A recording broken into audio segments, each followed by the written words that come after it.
Abu Dujanah bin Harasa merupakan salah satu sahabat Nabi Muhammad SAW yang sangat taat kepada Allah. Pria yang berasal dari kabilah Khazraj ini hidup serba kekurangan. Kisah hidupnya membekas di hati Rasulullah SAW. Bahkan Rasulullah pernah menangis setelah mendengar cerita kelaparan yang dialami keluarga Abu Dujanah. Suatu hari, Rasulullah SAW menegur Abu Dujanah karena setiap usai menjalankan ibadah sholat subuh berjamaah, dia langsung pulang ke rumah. Abu Dujanah tak pernah menunggu pembacaan doa yang dipanjatkan Rasulullah SAW selesai. Wahai Abu Dujanah, apakah kamu ini tidak punya permintaan yang perlu kamu sampaikan kepada Allah Subhanahu wa Ta'ala, sehingga kamu tidak pernah menungguku selesai berdoa? Kenapa buru-buru pulang begitu? Ya Rasulullah, mohon ampun. Saya punya alasan, wahai Rasul. Apa alasanmu, Abu Dujanah? Begini, rumah kami berdampingan persis dengan rumah seorang laki-laki.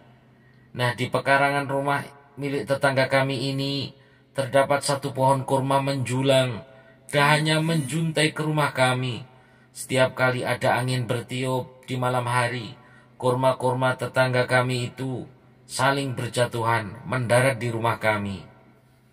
Ya Rasul, kami keluarga orang yang tak berpunya. Anak saya sering kelaparan, kurang makan. Saat anak-anak kami bangun, apapun yang didapat mereka makan. Oleh karena itu, setelah selesai sholat, saya bergegas pulang.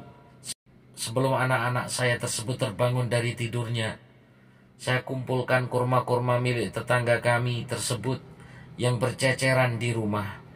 Lalu saya aturkan kepada pemiliknya.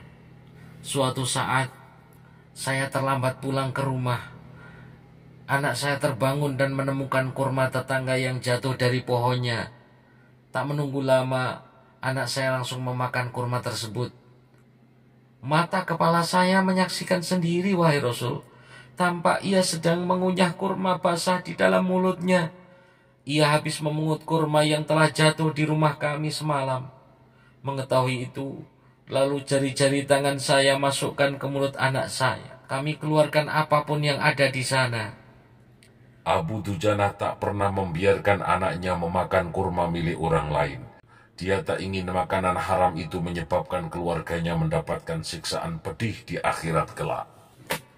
Saya katakan, "Nak, janganlah engkau mempermalukan ayahmu ini di akhirat." Anakku menangis. Kedua pasang kelopak matanya mengalirkan air karena sangat kelaparan, wahai Rasul. Wahai baginda, kami katakan kembali kepada anakku itu, hingga nyawamu terlepas pun, aku tidak akan rela meninggalkan harta haram dalam perutmu, nak.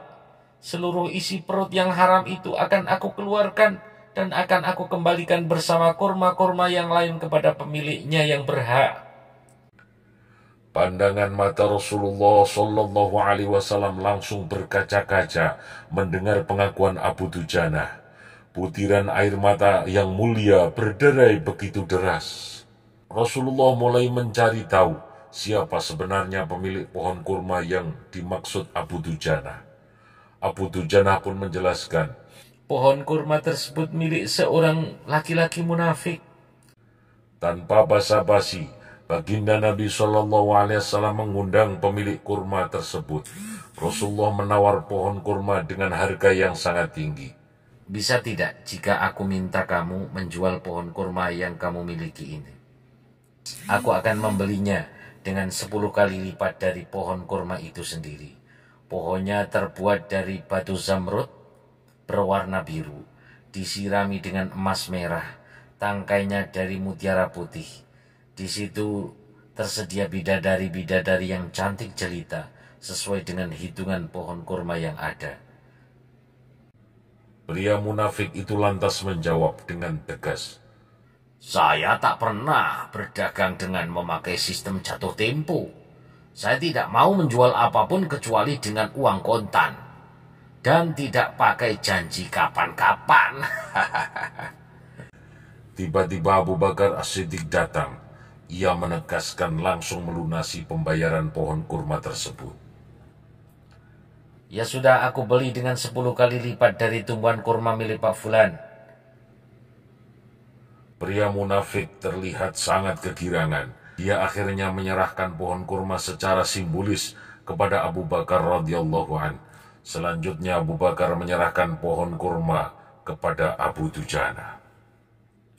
Rasulullah kemudian bersabda, "Wahai Abu Bakar, aku yang menanggung gantinya untukmu." Mendengar sabda Nabi ini Abu Bakar bergembira bukan main. Begitu pula Abu Dujana. Sedangkan si munafik berlalu. Dia berjalan mendatangi istrinya, lalu menyampaikan kisah yang baru saja terjadi. Aku telah mendapatkan untung banyak hari kini, Bu. Aku dapat 10 pohon kurma yang lebih bagus.